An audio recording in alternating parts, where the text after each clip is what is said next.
Good afternoon. Welcome to Preservation Connecticut's Fall 2025 series, talking about preservation, our noontime chats about everything preservation. I'm Jane Montanaro, Executive Director of Preservation Connecticut, and I'm pleased to be your host. This fall series is a Preservation Back to Basics collection of chats, and today we're talking about a key preservation activity, window restoration. Windows are one of the most important features of an older building, but unfortunately, they are also one of the most commonly replaced. Window restoration expert Vacek Miglus will share with us the merits of repair and restoration over replacement. Before I hand the program off to Vacek, I'd like to take a moment to share with you information about Preservation Connecticut. Preservation Connecticut is the statewide private nonprofit historic preservation organization founded in 1975 by a special act of the Connecticut General Assembly as the Connecticut Trust for Historic Preservation to preserve, protect, and promote the buildings, sites, and landscapes that contribute to the heritage and vitality of Connecticut's communities. We are statutory partners with the Connecticut State Historic Preservation Office, and I'm proud to say that for 50 years, we have successfully championed the protection of remarkable community assets all over the state by leveraging funding, advocating, forming partnerships, and promoting stewardship. Our office is located in the Eli Whitney Boarding House on Whitney Avenue in Hamden. Listed on the National Register of Historic Places, it's the only surviving residential structure of the industrial village that's centered on Eli Whitney's armory, and it has served as Preservation Connecticut's headquarters since 1989. We have a staff of 9 preservation professionals and a board of 21 preservationists from around the state. Staff listed here are always available to assist with inquiries. Christopher Wiegren, Deputy Director and Editor of Connecticut Preservation News, our acclaimed bi-monthly magazine. Chris heads our Preservation Easements program, survey projects, and gives wonderful architectural history talks, especially those exploring his book, Connecticut Architecture, Stories of 100 Places. Mike Farino, Director of Preservation and Partnerships, provides management of field service team, including circuit riders and preservation staff. He provides oversight of grant programs, surveys, and other special projects through field service and outreach, and cultivates and grows our partner network. Jordan Sorensen, Director of Strategic Initiatives and Operations, ensures that all Preservation Connecticut activities align with the brand and strategic plan. She leads the planning, execution, and monitoring of strategic projects and organizational business operations. Renee Trubert, Preservation Services Manager, provides municipal and developer engagement assistance, identifying planning and capital needs and an array of preservation solutions. Kristen Hopewood, Development and Outreach Manager, leads fundraising efforts, manages member and donor relationships, and plans community engagement and special events. Brad Scheid, Senior Circuit Rider. The Circuit Rider team is our signature program in providing on-site technical assistance. Brad leads Connecticut Environmental Protection Act interventions through community organizing and coordination of professional teams. Stacy Barrow, Circuit Rider and Education Manager, responds to technical assistance inquiries around the state and provides an array of educational programs and talks, including training for members of local historic district commissions.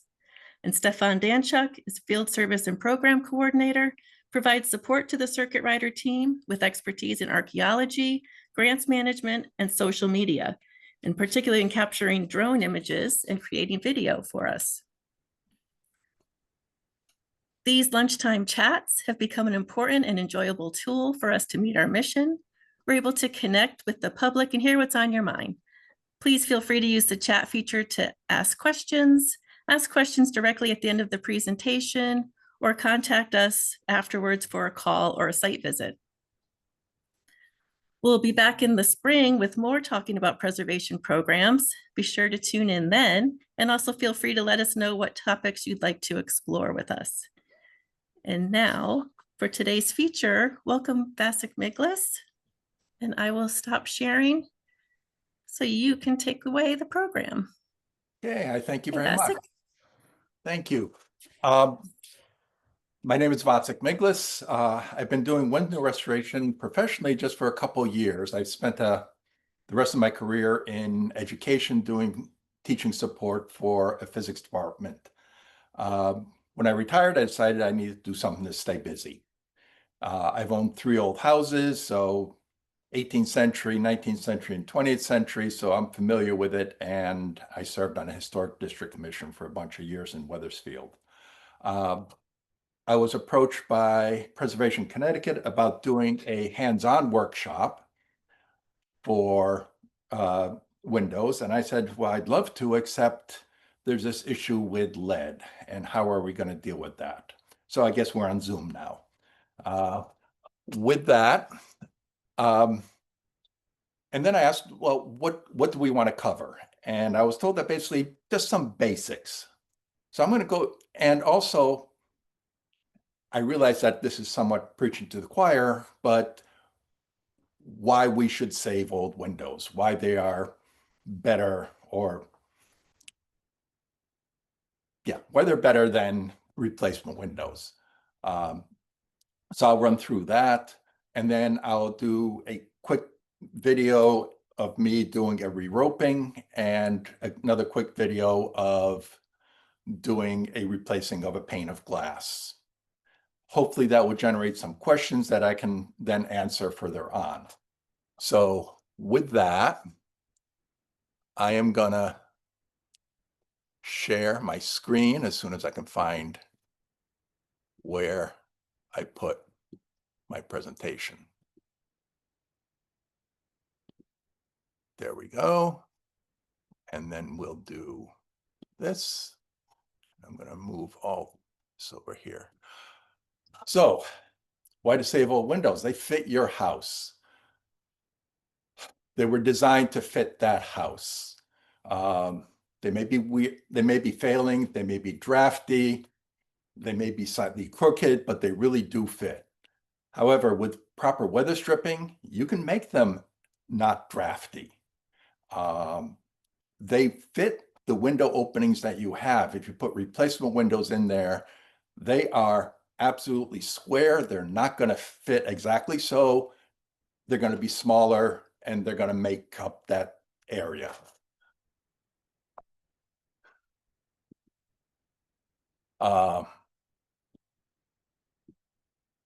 So why else? Well, you appreciate good craftsmanship. They're put together solidly. They're put together in a way that you can then take them apart and fix them. Modern windows are put together with screws and nails and glue.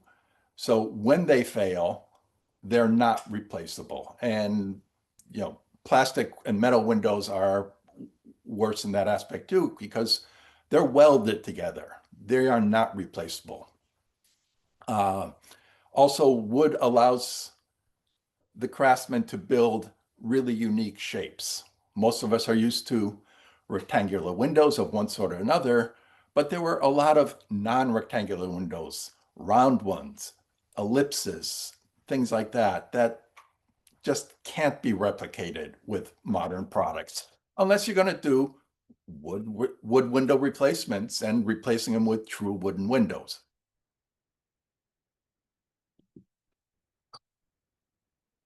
Wood windows were made with old growth wood for the most part. The picture I have here is on the left is a piece of old window. On the right-hand side is a piece of modern 2x4 that's cut down what I sort of refer to as baby pine. Pine trees are grown on plantations, chopped, given lots of room to grow and grow fast, and they're chopped down young. So you have big wide growth rings, and the space between the dark growth rings is the summer growth. And that's the part that rots away quickly. And there's a lot of the stuff in there that can get wet and bugs can get into and cause rot. With the denser wood, with the tight growth rings, profiles show up much better. So when you run them through the milling machines, you get nice sharp details that with the wide growth rings are lost.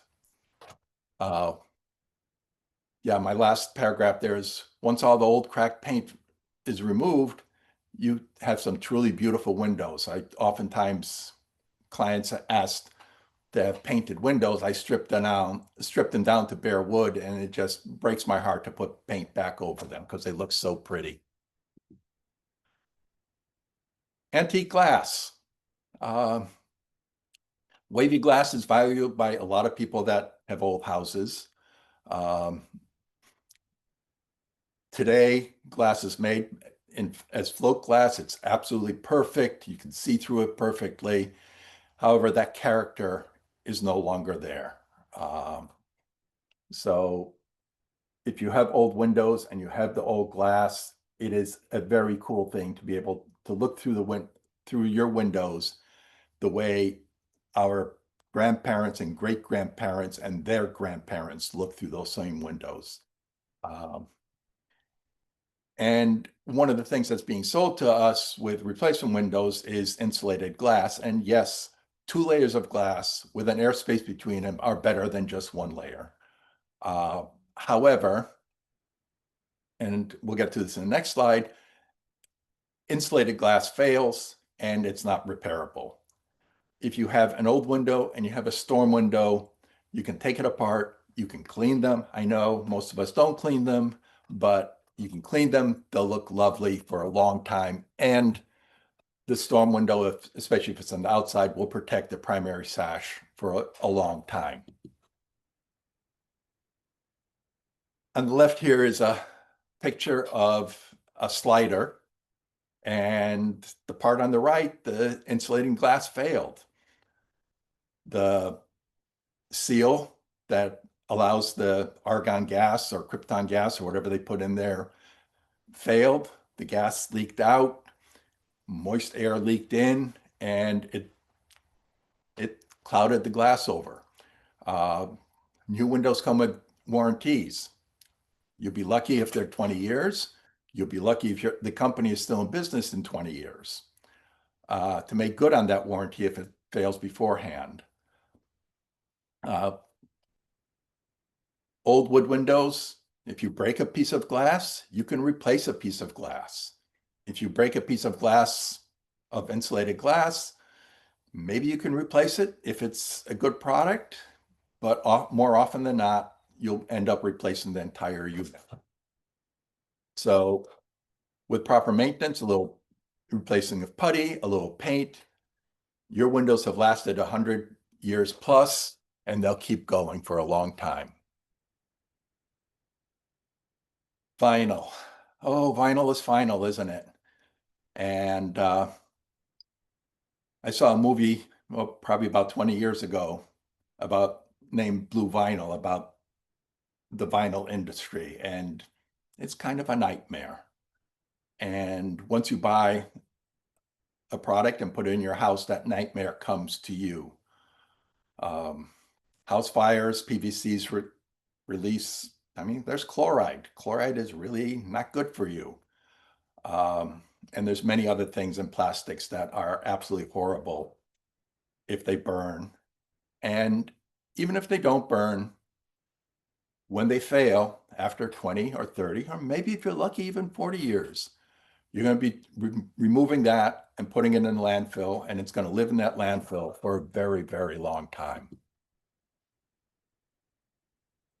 Replacement windows are put into an existing frame. That frame is usually the window jambs.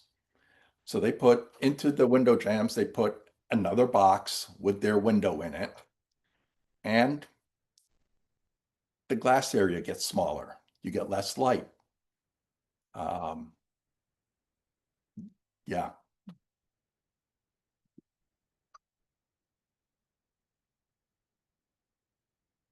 Weights and pulleys, they are really a good balance system. They're pretty much fail-proof. The only thing that will fail is the ropes will fail after 50 or 80 years, or in some cases, ropes are 100 years old and they have failed. They're easily replaceable, as I'll show you later on. The failure mode on most windows with ropes and pulleys is people are awfully aggressive with paint. If you look on the picture on the left-hand side, there is no paint on the window jambs. There's no paint on the pulleys. There's no paint on the ropes. Once you introduce paint there, things start getting harder to move. And then you have to call somebody like me in to make things right. Or you do replacement windows. But yeah, a well-balanced, good working window can be raised and lowered with one hand, and they just glide. The replacement window people advertised savings on heating costs, huge savings, really big savings. I'm not sure where they get their numbers. In the top paragraph there, a study was done on how much energy is saved between a replacement window and a restored wooden window with a good storm window. And the number they came up was 60 cents a year. So if you're spending $1,000 on a replacement window, $2,000, some people spend even more, the payback is really, really, really long. And they're not going to last anywhere near your payback period. And you're going to be replacing them and starting the whole cycle over again. The beauty of old windows is when they do fail, the glass breaks, the glazing fails,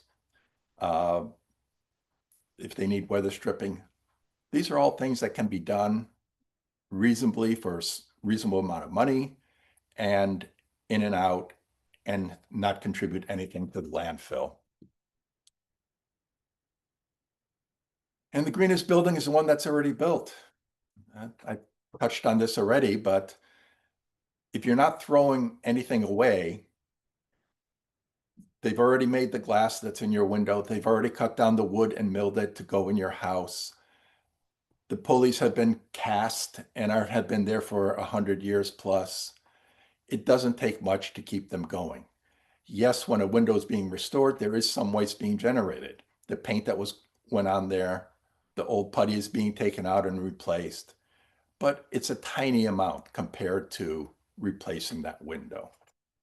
And the last paragraph here says the repairs are done by local people. They're paying local taxes. They're supporting the economy. So that's my argument for not doing replacement windows. So with that, I have two videos that I did. One on replacing ropes, and I originally told Preservation Connecticut I would do a video, and I tried it, and it turned out horribly because it took half an hour, and that was just not going to work in the time. So I did this, and it's sort of patched together. Go over a few things that we need. It's patched together with me talking and some sort of time lapse thing that goes quicker. So Screwdriver, some tools. you're gonna need a tape measure, pry bar of some sort, a utility knife, oftentimes a putty knife, stiff, with a blade that goes all the way through to the end of the handle, a hammer, more tools, possibly to cut paint lines, a weight. In this case, I use a sash chain with a piece of wire and something to pull the parting strip out. I use a pair of duck-billed vice grips. So the first thing we do is pull out the stops.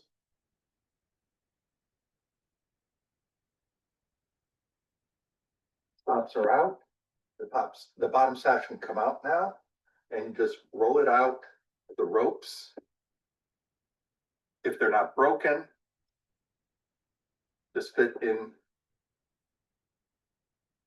these slots that are cut in and a hole in the side.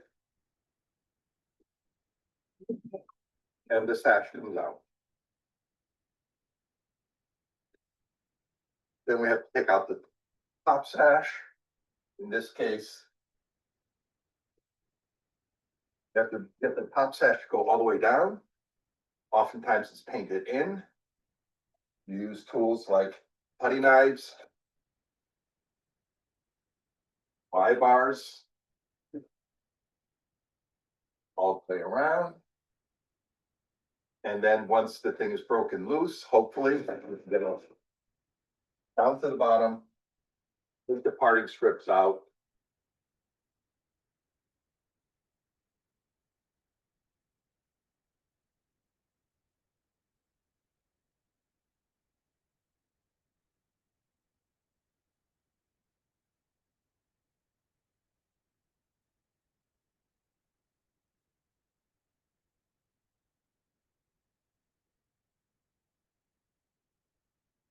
And top sash can come out. If the ropes are broken, obviously this top sash will have fallen down by then. You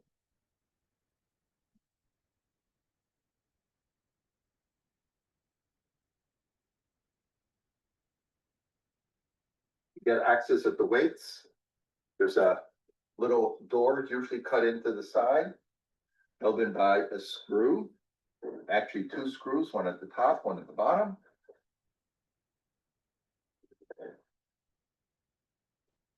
And once those doors are out, you have access to the weights. If the ropes are broken, they'll be sitting at the bottom. You'll just reach in, grab them, and pull them through. And even with really reasonably big hands, I can get my hands in there and pull the weight through. Put a new piece of rope in. I use my stash chain. Put a little piece of wire at the end. I wrap the wire around the end of the rope reasonably tightly so that the two are joined.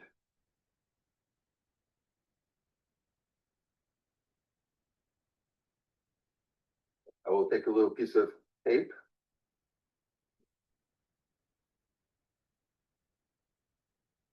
Smooth out the joint. Then feed the sash chain in through the top of the.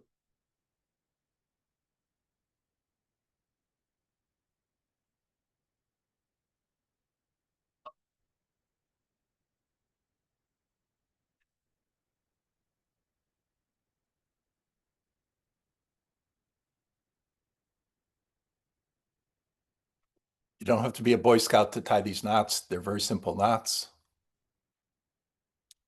In this case, I'm making a mark where the knot should go. Pull the weight to the top. Make my knot. You can't see me cutting the rope there.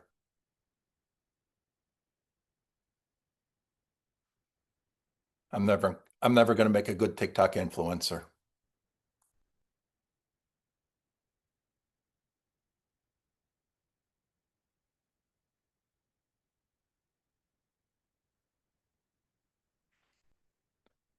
This window is badly worn out on the right-hand side, so that knot fell out actually. Oftentimes the ropes are held in by either a screw or a nail as additional protection. I'm putting the parting strips back in here. And the bottom sash.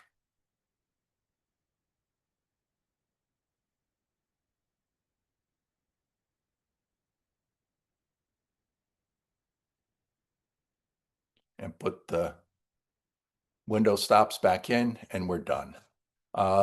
This in real time took on the order of 30 minutes. So my next movie here is about, I was asked to do a replacement of a pane of glass. The window here is actually a client's window, which has seen better days. It's not rotted, which is a wonderful thing. It just needs a good paint removal, sanding, some preservation, and it needs 3 panes of glass removed. The one on the bottom left, the one on the bottom right, and the one on the upper right. So This video, I'm gonna go over on how to reglaze a window. In this case, this is actually a client's window that has been neglected, has not seen paint for quite a while. Most of the putty on the lower panes has fallen out, so that's gonna make life a lot easier. There's putty missing on this window, which is cracked up here, but the putty is intact on the upper part, so I will show you how we'll do that. So let's start with the really easy one, which is right here. Big crack here, piece of glass missing. There's a tiny little bit of putty left here. I'm going to use a chisel and knock out that tiny little bit. And this is very easy. The window pane does not come out yet. It's held in by points, which are on the corners here. I'm going to slide a putty knife underneath the point and bend it up a little bit so that I can go in there with a pair of pliers and grab it.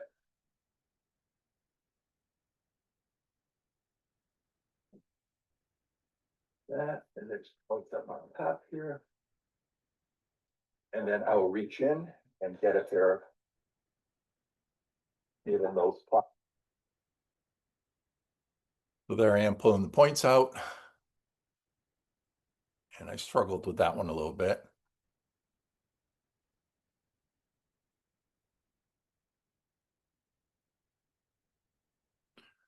Knock out all the loose stuff.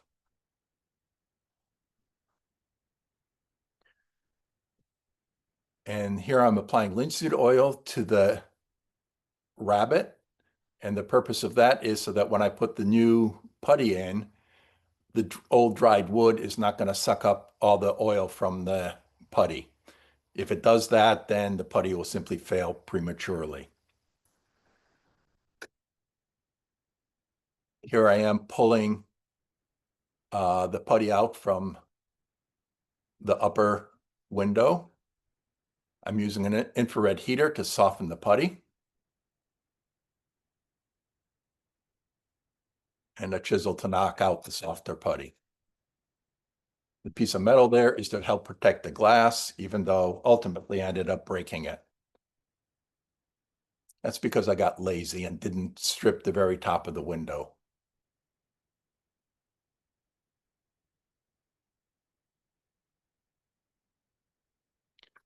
And I was doing that in real time, just to give you an idea of how long it takes to heat up the putty and make it a little bit softer.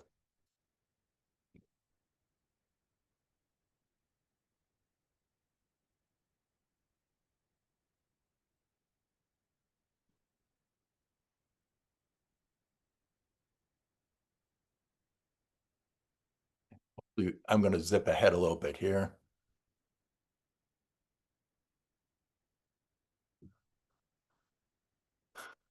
Yeah, I managed to break the glass.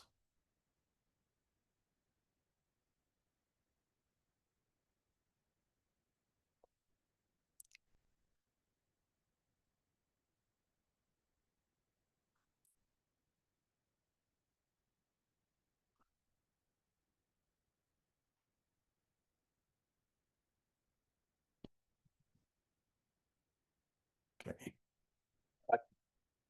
There we go.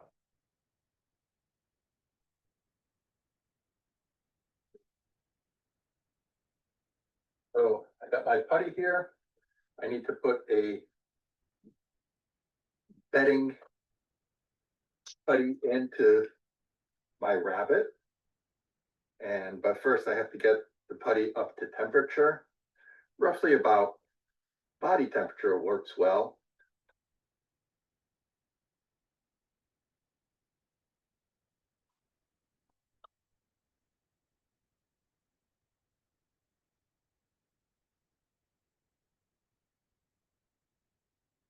Into the rabbet all the way around.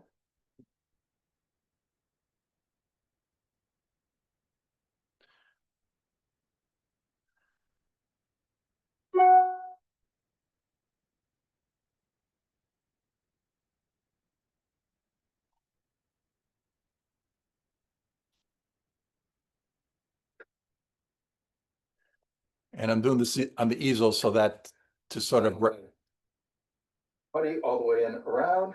I'll put my glass in place. Make sure this glass fits one way and not the other.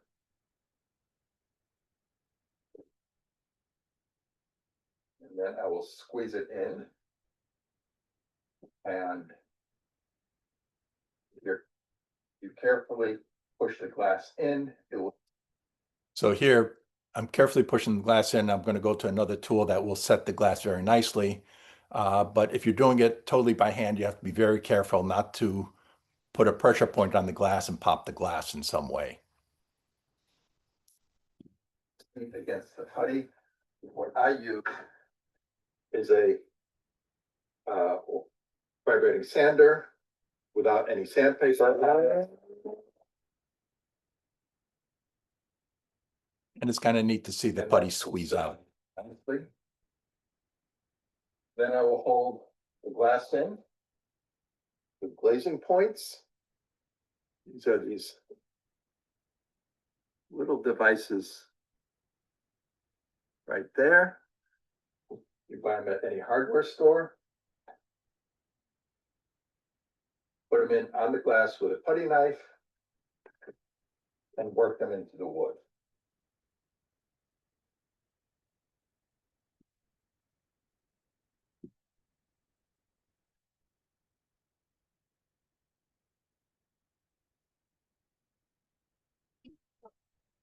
Once those are in, go around to the inside of the window and pull the excess putty off.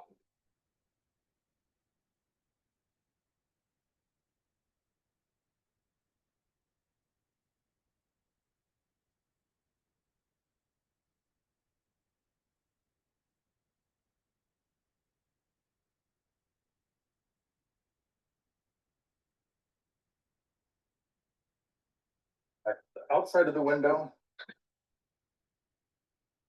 And unfortunately, So the unfortunate thing was that the glazing points, the ones I showed you, on windows that have relatively narrow muttons, they're too big. So when I set them, they ended up being flush with the inside of the window. And if I had applied my putty, they would have been sticking out past the putty, and that was not good. The way to fix that is either to trim it off with a pair of cutters, or what I did and didn't show you was I went in there with different points and smaller ones and pushed them in.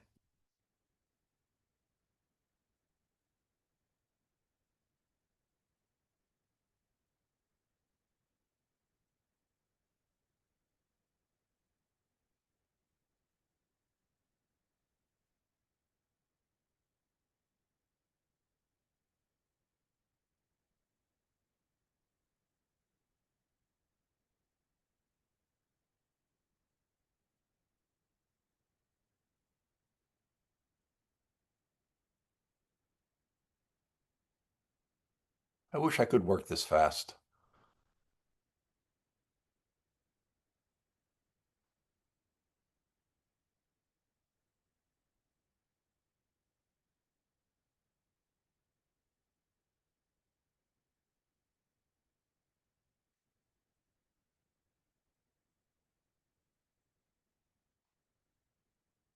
And what I'm applying here is calcium carbonate with a soft paintbrush. Calcium carbonate is basically chalk dust.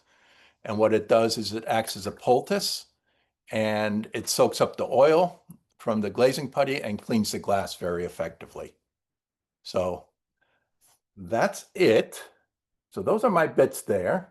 So I covered why we should save old windows, and how to re-rope, and how to replace a pane of glass. And now I guess we can do questions.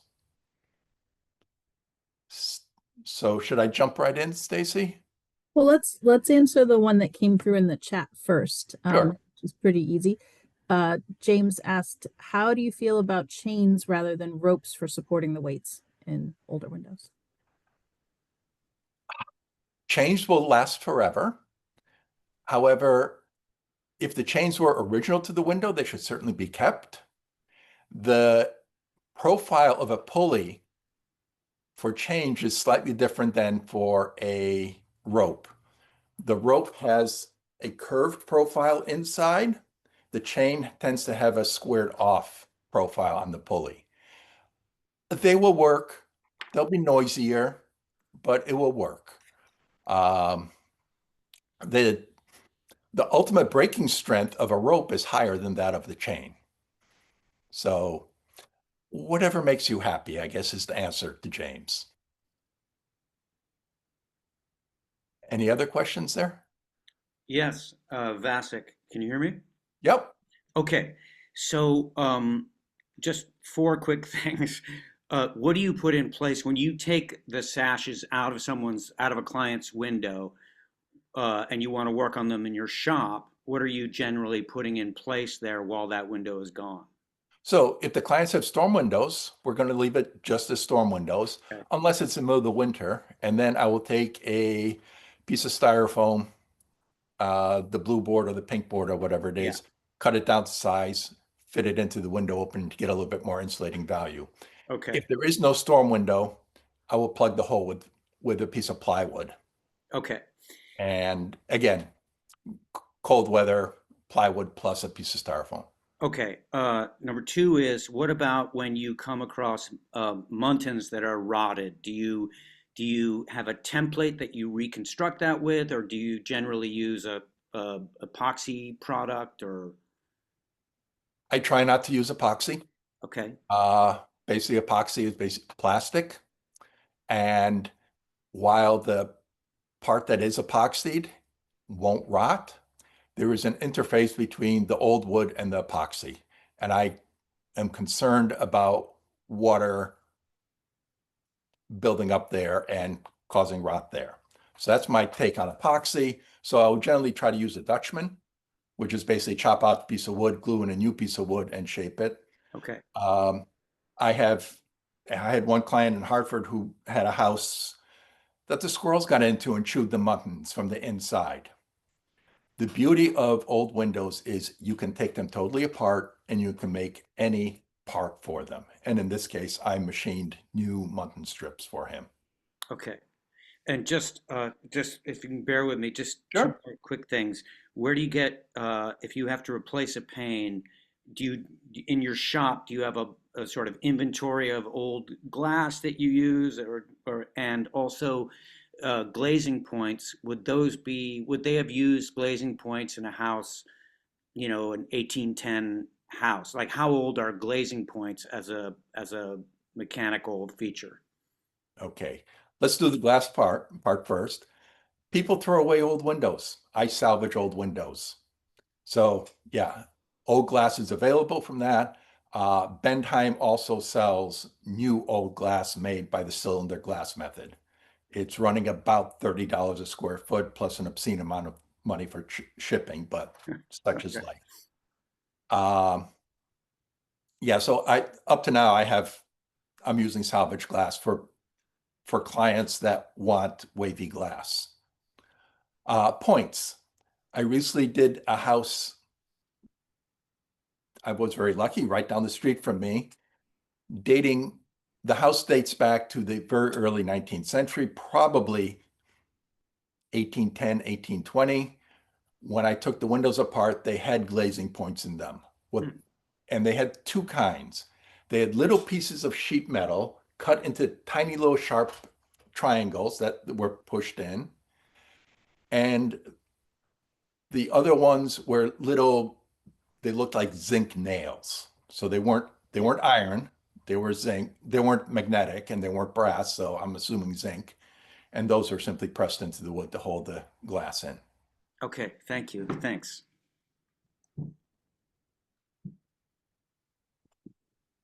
All right, Can I ask a question? please.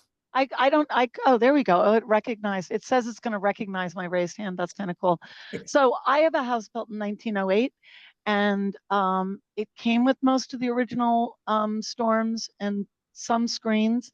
when I bought it about 35 years ago, but a couple of the original storm windows were broken or got thrown away. We had some hurricanes and stuff. So is there a source to get the new, because they're giant, they're, like the frame, is that something like any carpenter can do, or is that a specialty? Because I even have, anyway, so I was just wondering if you know of a source to create a window from scratch, like not repair an old window, but create one from scratch. So I'm not going to rattle off a whole bunch of names off the top of my head. However, Stacy will have Okay, a good. number of sources. Wonderful. However, in answer to your question, can any carpenter do it? Probably. However, to build a traditional window, generally you're using mortise and tenon joinery. And also you're doing profiles on the inside. You may be doing just a square profile, which is very easy. But if you're doing a decorative profile on the inside, you need special cutters to do. And that's why I haven't done anything yet, but Yeah. I'm just So- trying. Yeah. So Depending on what level of restoration you're looking for, or what, if you're trying to match exactly, they're pretty That they're- simple. there are certainly people that will do it. There's a number of shops here in the state that do it. There's a number of shops in our surrounding states that do it. Great. So Because I'd rather work with someone who this is what they do. Because I'm finding fewer and fewer resources down here. I'm in Fairfield County, finding fewer and fewer resources of people who actually do that kind of work. I know somebody up in Maine, but that would be helpful. Thank you. Yep.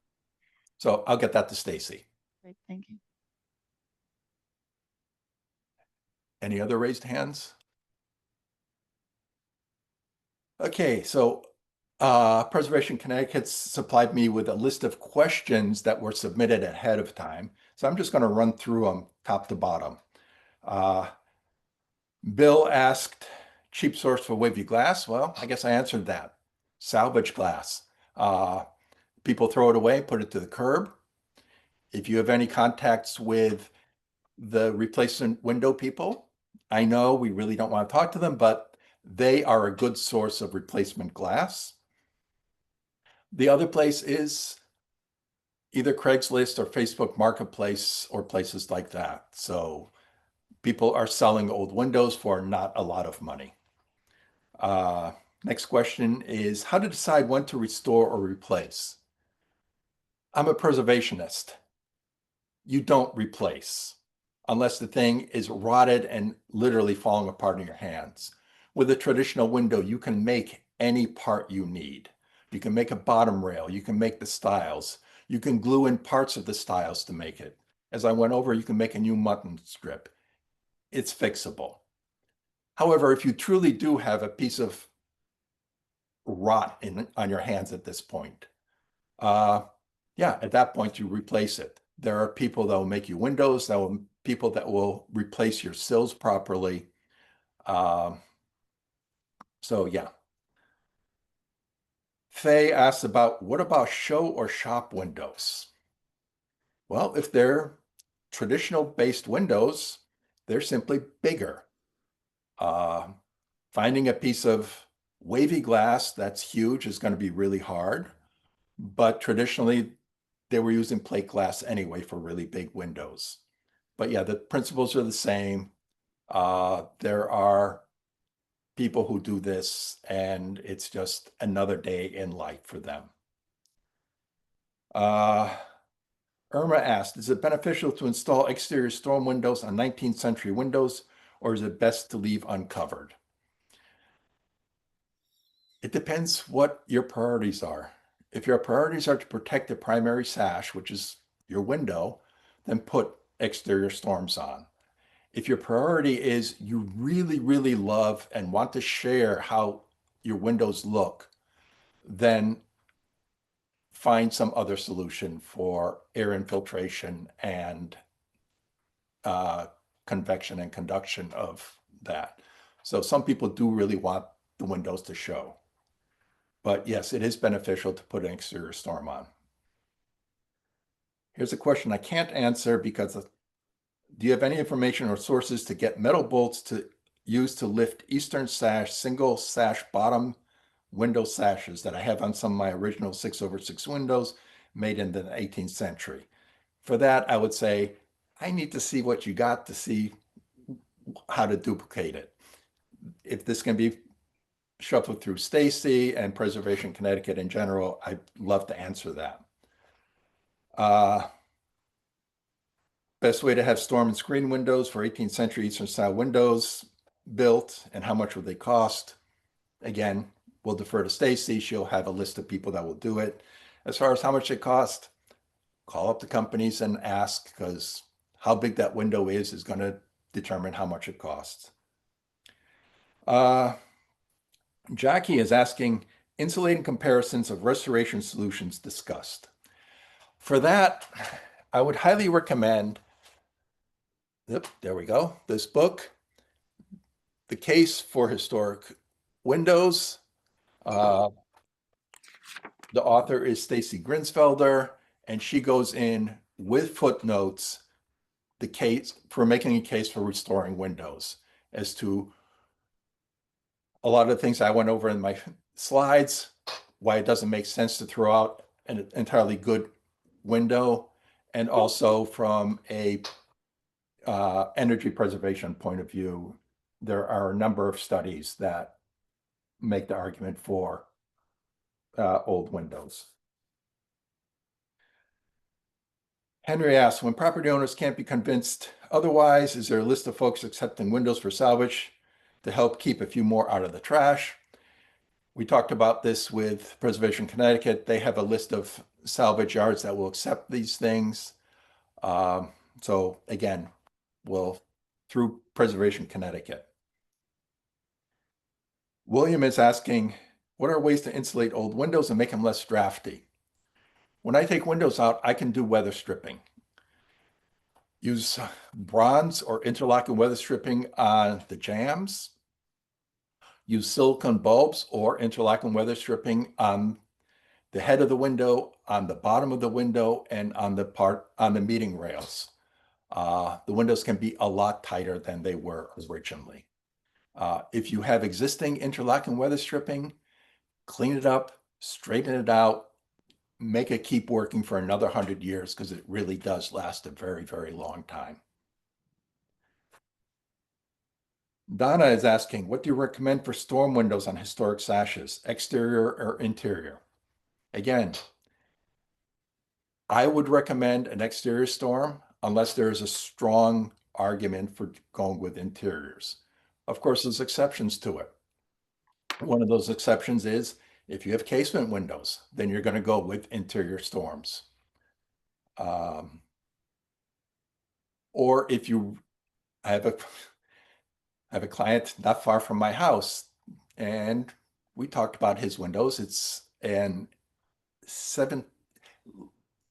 early 18th century house, 1720, 1730. And I said, no storms? They said, no, I really like the way the windows look. Well, how about interior storms? And I was met with the answer of, they make things like that?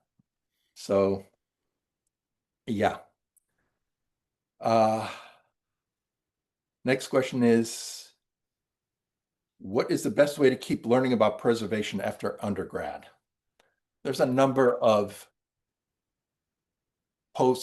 graduate level preservation courses, and I think a lot depends on whether you want to go into the trades or whether you want to truly go into historic preservation from an academic point of view. Do you want to work for Preservation Connecticut, or do you want to do what I do and fix windows or do masonry or things like that? Kimber is asking thoughts on interior storm windows. I think they're wonderful. I don't think they protect the exterior sash as well, but there are many situations where they are truly a good solution for reducing air infiltration and for reducing heat loss. So that's the questions that were submitted. I'm under my deadline, so I feel good. We have a bunch more that came in through the chat. Okay. So how do you determine the correct weight for each sash, and how close do you have to be to make it work properly, a window? You have to take the sash out. You have to weigh the sash. If the sash weighs 12 pounds, you need two 6-pound weights. Ideally for the upper sash, ideally you want, if it's a 12-pound sash, you would like the weights to be maybe slightly more, 12 and a half pounds, 13 pounds, so that the sash naturally stays up, and this reverse for the bottom sash. But yeah, they have to be reasonably close. Otherwise, the sash is going to drift. Okay. The drift can be fixed by weather stripping that fits tightly, so give a little bit more friction, but you have to be reasonably close. SRS makes an additional weight, so you can add 1-pound increments if you need. Okay. Next question is, the inner parts of the window frame for this person asking the question are rotting with lots of coats of paint. Would you recommend that someone who specializes in painting historic properties take that job on, or a window restoration specialist?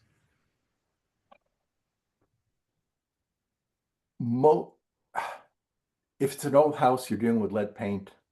Mhm. Window people are all trained, and painters should be also trained in lead safe practices.